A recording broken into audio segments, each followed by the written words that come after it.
Ladies and gentlemen of the Action Army, what is going on? And welcome to another episode of Answers for Athletes. Before we get started, I just have a quick disclaimer, somewhat of some bad news, but not really. We'll make it through. But whenever I record these Answers for Athletes videos, I normally batch record them. So I record 3 or 4 or 5 videos all at once.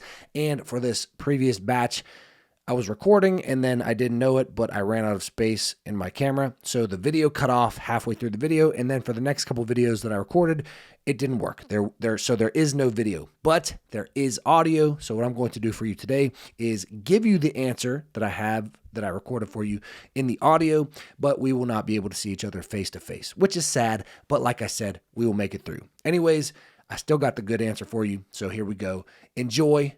And I'll see you soon. Ladies and gentlemen of the Action Army, what is going on? And welcome to another episode of Answers for Athletes. In today's video, we get a question from Servantov Yahuwah Not of the World, who says, I know you have done videos on this before, but can you please revisit the topic about phases? I started off with a foundation phase, just basic plyos, then a strength phase that lasted a long time. Now I'm going to a power phase, after that a strength and speed, then finally max intensity, and then a deload. What do you think of this? And then Doman commented underneath that and said, I also have a problem with phases. That video would be great. And then the Cursed Knight 1 said, yes, to add on, if this is linear periodization, do you repeat the phases general, strength, power, then repeat general to build a higher base?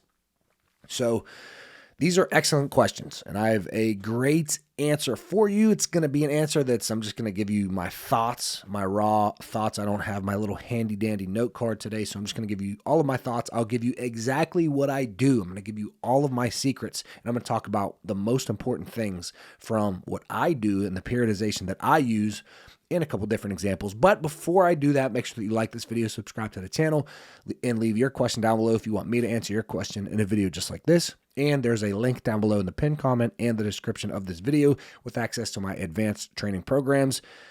$20 a month gets you access to any one program. $40 a month gets you access to all of my programs. We got Beyond the Rim 1, 2, 3, Beyond the Rim Strong and Bouncy, Project Plyo, Beyond the Rim In Season, the Vertical Jump Secret System, Indestructible Knees, Upper Body, Lower Body. We got everything that you need to become as athletic and as explosive as possible. So here's what I do.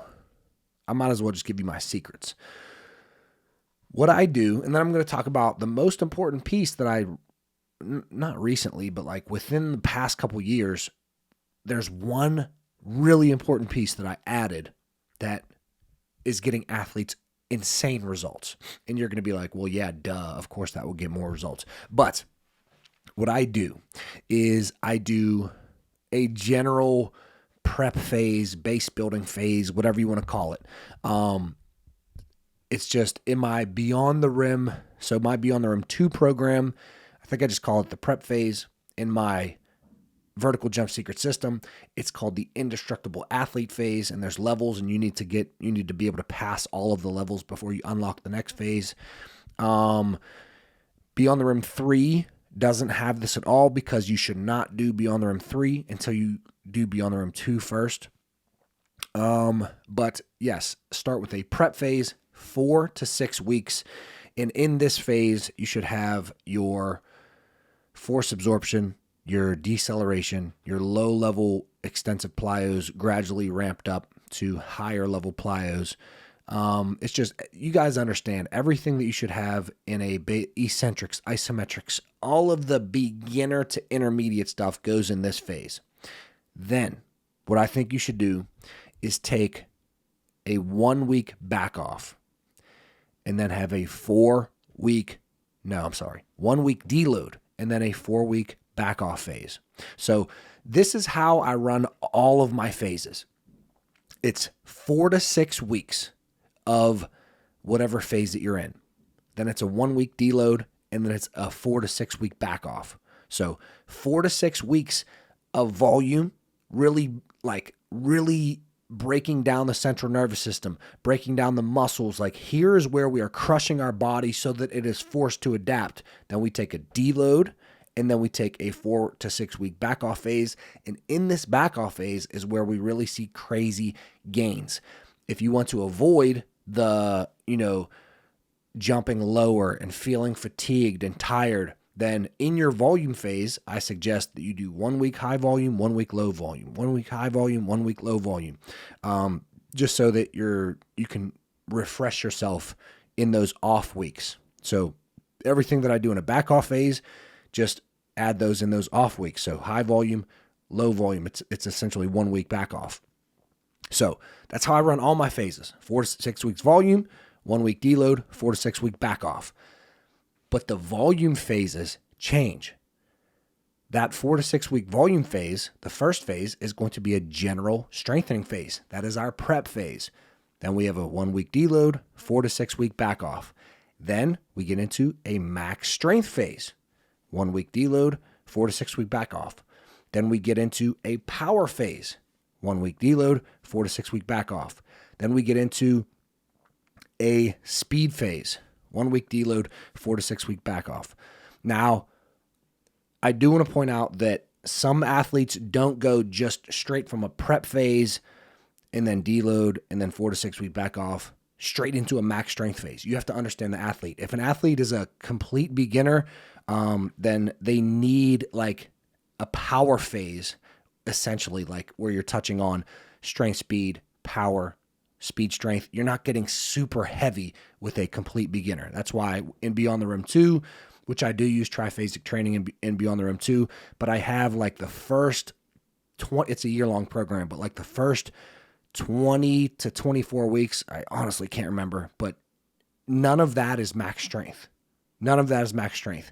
We're doing 20 to 24 weeks of power work before we get into our max strength. So just keep that in mind. A complete beginner is not going to get under a super heavy barbell. That's obviously not the right thing to do. However, that is how I do my phases. Prep phase, max strength, power, speed. However, this is the most important thing that I added in that I did not have added in before. And some athletes were getting really good results, but some athletes were only increasing like 2, 3, 4 inches in the year-long Beyond the Rim 2 program. I'm like, why?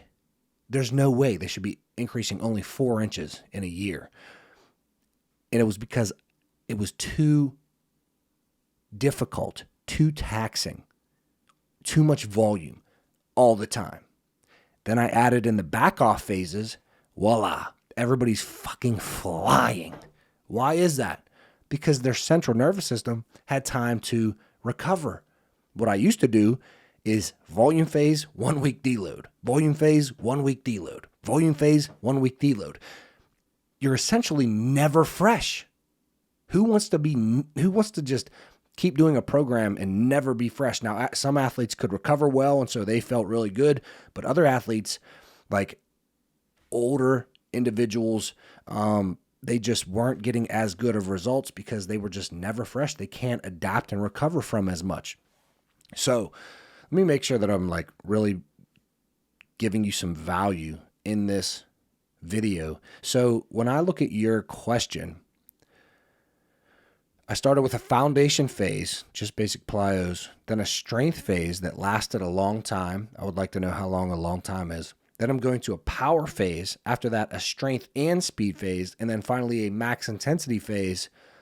I would like to know what max intensity is, because you should be using max intensity in all of these other phases as well. And then a deload. The problem that I see is you're doing all of that and then one deload. Like, I really think that in between all of those phases, you should have a deload, and then you should have some sort of back off phase. And the reason why I have these back off phases is because 1 week deload is not enough for most athletes. It's not enough to recover and see the fruition of all of your hard work coming through. I think I fucked up that phrase, but oh well. 1 week deload is not enough for you to completely recover and see the fruits of your labor from a really difficult and taxing and fatiguing 4 to 6 week volume phase. You can't recover in 1 week. But in 1 week, deload, then you get into a back off phase, which I've made a video on a back off phase. I know somebody just commented and said, what's a back off phase? So I'll very quickly go through it. A back off phase is So the volume phase is very high volume and very high intensity. It's both high volume, high intensity. A back off phase is low volume, high intensity. So you're significantly cutting down all of the work that you are doing. So I've talked about this before, but essentially my back off phase is max approach jumps until drop off, sprints until drop off, squat, hinge, calf raise, and then you're done.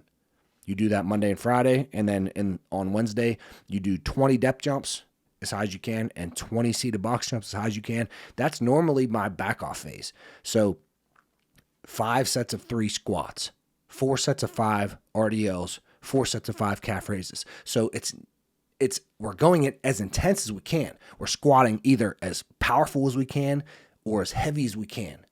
Barbell RDLs, the same thing. Moving the bar as fast as possible or as heavy as possible. Like, we're still really working, but you don't get as many reps. So because of this, the central nervous system, it's still like you're still progressive overloading. You're still pushing high intensity, but the volume is low enough that you can recover from everything that you're doing and from that previous volume phase. So that's the number one mistake that I was making. And as soon as I switched, everybody started flying. The athletes that I train in person started flying.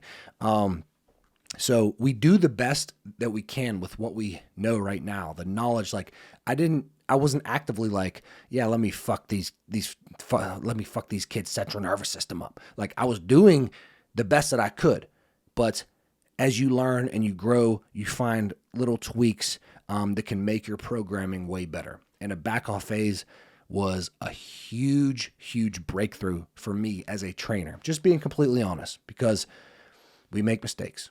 But yeah, so I would definitely add in a deload and then a back off phase in between all of those phases. It's not a bad thing that you're going from a long strength phase into a power phase, and then after that, a strength and a speed phase. It's not bad. It's really not as important as we think to go strength, power, speed. The reason that we go foundation phase first is obviously to, build up the general capacity of the body. And then we go into a max strength phase to build the strength. Then we go into a power, into a speed phase, is because on the first force velocity curve, like, we have max strength and we have max speed. Like, we have force, we have velocity. And essentially, these are the two keys to the puzzle. Of course, you got, power, strength, speed, strength. Just stay with me. These are the two ends of the curve. And when you increase max strength or your ability to produce force, you do increase the potential for your ability to improve max velocity. Now, that's not to say that you can't improve max velocity by itself, but strength normally comes first because it improves the potential for power, a power and a speed phase. So, yeah, I also have a problem with phases. That video would be great. Yeah, to add on, if this is linear periodization, do you repeat the phases general, strength, power, then repeat general to build a higher base? So sometimes I do come back to general. Normally, I won't come back to general unless an athlete just got finished with a season. So a lot of athletes don't have a season. If they're not competitive or have a career in their sport anymore, then I normally don't go back to that general phase because they don't need it. However, in season, a lot of athletes aren't even training in season. A lot of athletes have fudged up training in season. So sometimes they need like a postseason general phase where we, work our way back into things. But normally I just do strength, power, speed. Strength, power, speed, strength, power, speed. And this is what works for me. This is what I've seen results with in my athletes. It's not to say that it's the best. It's just what I have found works the best for the athletes that I've trained. And don't forget the deload and the back off in between those phases. But this is what I do. Let me know if you guys have any other questions as to what I do, because I'm not the best at explaining things all the time. But however, I do hope that this was valuable for you. But anyways, I'm going to end it here. Like this video if you like it, subscribe to the channel, and leave your question down below if you want me to answer your question in a video just like this.